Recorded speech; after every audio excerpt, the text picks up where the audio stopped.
మహిమ కలుగును గాక. హల్లెలూయా.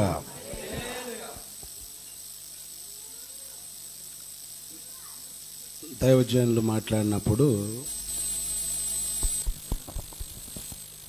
సరే ఈ వారం కుదరదండి, వేరే వారం వస్తానులే అంటే విడిచిపెట్టేస్తారేమో అనుకున్నా. ఏమనుకున్నాను?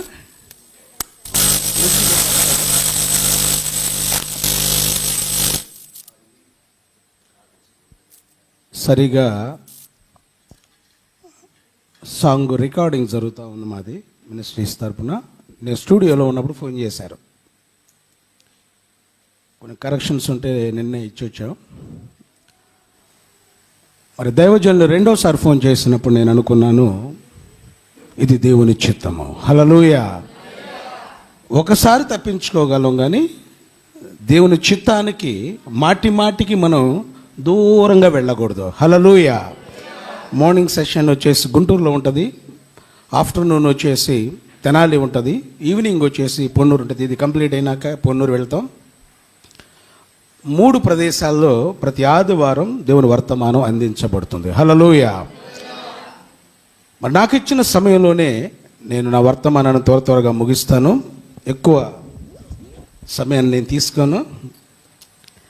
మొట్టమొదటిగా దేవుని చిత్తానుసారంగా దేవుడు నన్ను ఈ ప్రదేశానికి తీసుకొచ్చినందుకు దేవునికి వందనాలు చెల్లిస్తూ ఉన్నాను. అలాగే నన్ను ప్రేమించి మరొకసారి మీ మధ్యలోకి తీసుకురావడానికి అవకాశం ఇచ్చినటువంటి దైవజనులకి వందనాలు చెల్లిస్తూ ఉన్నాం. అలాగే నన్ను ప్రేమించి మీ మధ్యలోకి రావడానికి దేవుడు నాకు ఇచ్చిన అవకాశం బట్టి మీకు కూడా వందనాలు చెల్లిస్తూ ఉన్నాం. అలాగే వేదిక మీద ఉన్నటువంటి పెద్దలకు కూడా వందనాలు చెల్లిస్తూ ఉన్నాం. నేను మరి ఏం మాట్లాడాలి ప్రభా, ఏ మాటలు మీ అందించాలి ప్రభా అని అనుకున్నప్పుడు దేవుడు నాకు తెలియచేసినటువంటి కొన్ని మాటలు మీతో పంచుకోవాలి, దేవుడు నాకు అనుగ్రహించినవని అవన్నీ రాసుకొని వచ్చాను. త్వరగా వర్తమానంలోకి వెళ్ళిపోదాం. పరిశుద్ధ గ్రంథంలో నుంచి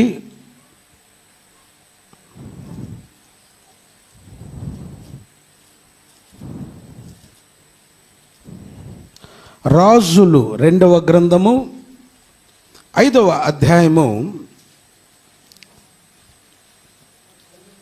మొదటి వచనాన్ని ఒకసారి చదువుకుందాం.